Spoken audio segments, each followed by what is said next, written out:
Hello YouTube! For those of you who don't know, I was on a panel at VidCon called Women on YouTube. Myself, as well as Rosianna, Haley, Lex, Lacey, and Brittany were pretty excited about getting to talk about the sort of issues that we face as female content creators on a day-to-day basis, but we had no idea the kind of response that we'd get from the panel. There were hundreds of people there, and there were also people who wanted to be there that got turned away because the room that we were in wasn't big enough to hold everyone who wanted to listen. That's insane. I don't think anyone should ever get turned away if they're interested in topics like gender equality and online safety and the ways in which we as content creators can work to fix these problems, so I am thrilled that Rosie created this survey to continue the discussion online. Without further ado, here are my answers to the lady survey. 1. Who are your favorite female YouTubers? Feels a little cliche to say this, but most of the girls on that panel with me are my absolute favorite YouTubers. I only recently discovered Lacey Green's channel, and I spent a lot of time watching a bunch of her videos, and I think what she's doing in particular is really important and really brave. But I don't just want to list my friends as my favorite YouTubers, so some of the other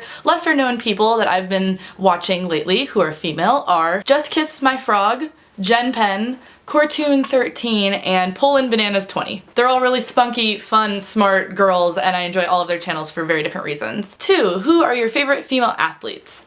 I'm gonna be honest with you guys, I really hate pleading ignorance on anything, but I just have never ever followed any sport at all. Liking the movie Bend It Like Beckham is about as close as I get to being a sports fan. So I'd have to say that my favorite athletes are Cara Thrace for being an awesome pyramid player, and Katie Bell and Angelina Johnson for being my favorite Quidditch players in a male-dominated playing a sport on broomsticks kind of world.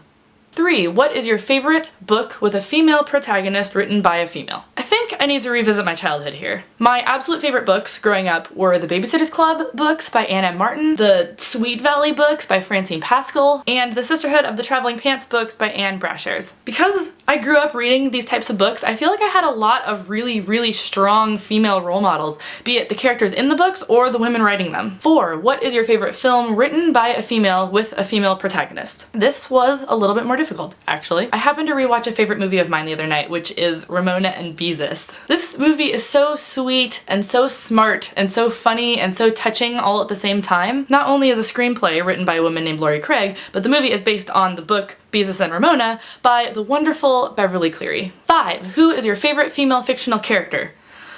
Oh, don't make me choose. This would take me hours to work through, so I'm just gonna say Tally Youngblood from the Uglies series. 6. What is the biggest problem facing female creators today, and do I have any solutions? I think that one of the biggest problems that female creators of any kind face today is that the word female has somehow become a genre, and it's become a genre that women actually feel that they have to avoid if they want to be taken seriously. Chick lit is a type of book genre that gives off the impression that it contains some sort of wishy-washy material that men should avoid at all costs.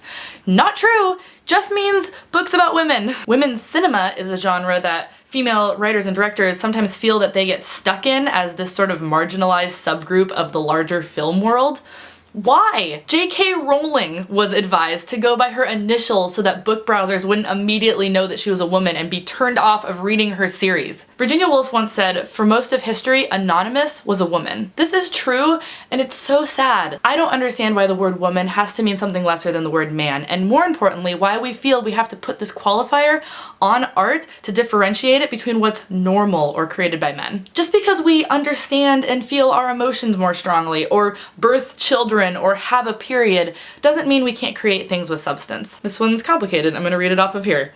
Do you think YouTube and online video in general are better or worse suited than television for tackling the problems and prejudices women face in the workplace? Maybe I'm an optimist, but yes, I think that YouTube and online video are much better suited for tackling these issues. Television already has a system in place, and it's a lot more difficult to break a working system than to help mold a new one. What we're doing here on the internet is fluid, it's in motion, it's still forming. We have the ability to try and stop those archaic systems before they're put in place here in this new medium of sharing our ideas. It might seem impossible and it might seem like it is already too late, but anyone who wants to speak up is allowed to on the internet, and anyone who wants to listen to those people can. In television and in other older forms of media, sometimes the people with the most important opinions are the ones who get silenced. 8. What do you pledge to do to make the internet a better environment for all creators? This might sound cheesy, but I think that the most important thing that we can do as content creators is to stay true to ourselves and to our convictions. If we approach this job and this community, this thing that we're all doing in a way that we're proud of, I feel like it'll inspire more people to join in and to speak up and to feel like they too have something worth being heard. With more people involved, maybe we can start to blur the lines a bit on what is classified as female art and what's classified as regular art. 9. Tell us a story or a secret or something involving women. I'm gonna go with a secret, actually. A lot of women, a lot of young girls, older women, ladies, whoever, write me emails, and a lot of them are very, very sweet and touching and might tell a story about something that I did to impact their life, or they might just write me saying thank you or something like that. And this story isn't about that. This story is about how I keep my favorite emails like that in a little folder, and when I'm feeling sad, I read them because I don't think people realize how far their words can go. And we talk a lot about hate and about, you know, bashing people and being mean on the internet, but I don't think we talk enough about how far it can go if you tell someone what you like about them, or that they brighten your day, or something like that. Words are just as powerful in either direction, so that's my secret. 10. Tag someone. I'm going to tag my roommates, Ia Walter and Liz Leo, because they are awesome women who impact my life daily that I think should answer this. I'm gonna tag Ariana Brinkerhoff and Sarah Snitch because they're cool and they make videos too and should answer this. And for good measure, I'm also going to tag Courtoon13 because she is a really awesome woman that I discovered recently on YouTube that you guys should check out too, and I feel like she'd have good things to say about this. Again, thanks for watching, and I'll see you next time.